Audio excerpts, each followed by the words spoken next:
"We can replace you tomorrow," she laughed. HR, plastic smile, gold bracelet that clinked when she gestured toward the file in front of her. I didn't laugh back. I slid the resignation letter across the desk. "Fine," I said, calm, steady. "Then find someone else." She barely glanced at it. She thought it was weakness, defeat, a quiet exit. What she didn't know was that the attachment, the one she never bothered to open, was a scalpel, sharp enough to carve this company down to its bones. I wasn't always this cold. 3 years ago, when I first walked through those glass doors, I believed in loyalty, in building something bigger than myself, in the lie they sold at orientation. We're family here. I worked late. I covered for others. I gave more than I ever should have. They clapped me on the back when sales soared. They sent company-wide emails with my name in bold. Outstanding contribution. Critical member of the team. But slowly, the tone shifted. Praise turned into expectation. Effort turned into obligation.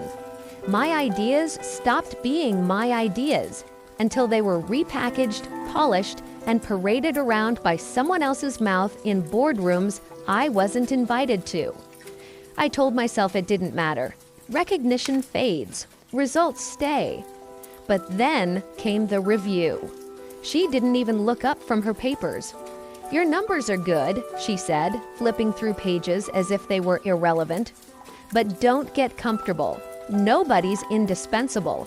We can replace you tomorrow." The way she smirked when she said it, it wasn't just dismissal. It was mockery. That was the moment something in me went quiet. Not broken, not wounded, just still. If they wanted to remind me I was replaceable, I'd remind them how wrong they were. I didn't rage, I didn't storm out, I didn't give them the satisfaction of tears. I planned. I knew things, too many things. I was the architect behind their systems, the ghost in their machine. Every number they trusted, every projection they flaunted to investors, every compliance report they waved to regulators, all of it passed through my hands. And they trusted me, blindly. For months, I collected. Not documents. No, that would have been sloppy. I collected proof. Emails where managers doctored results to meet quarterly targets.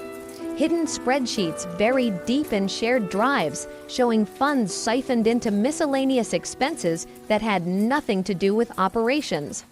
Confidential HR reports that revealed discrimination complaints quietly buried, never resolved. I cataloged everything, indexed, cross-referenced, a digital map of rot. And I built the file, the one I attached to my resignation. A single click, neatly compressed, encrypted with a key I only sent after I walked out the door.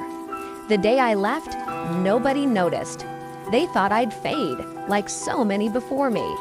They shook my hand half-heartedly, muttered good luck, already moving on. But the silence afterward, that's what I waited for. It took them 3 days.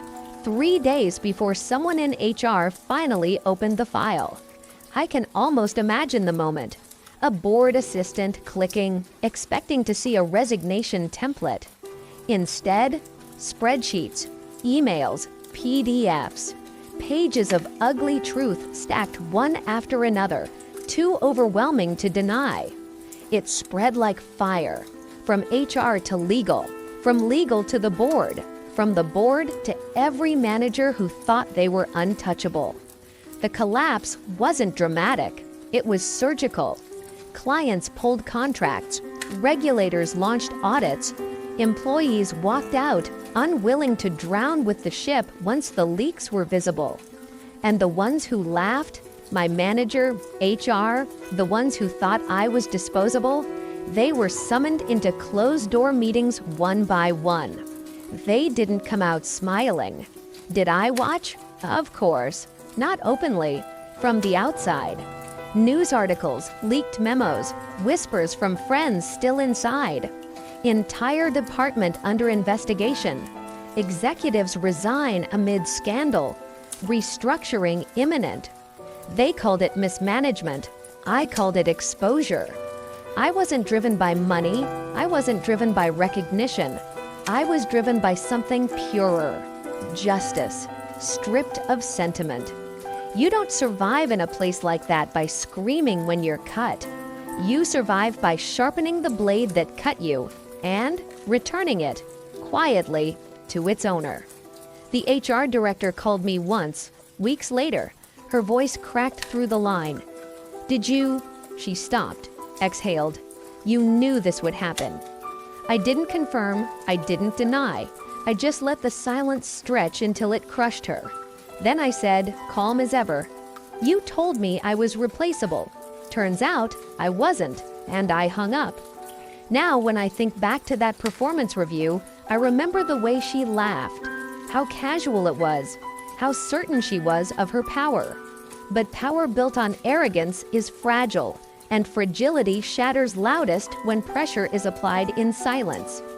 I walked away with my head high, my conscience clear, and my future intact. They were left with rubble. Justice doesn't always roar. Sometimes it whispers, "Fine, then find someone else."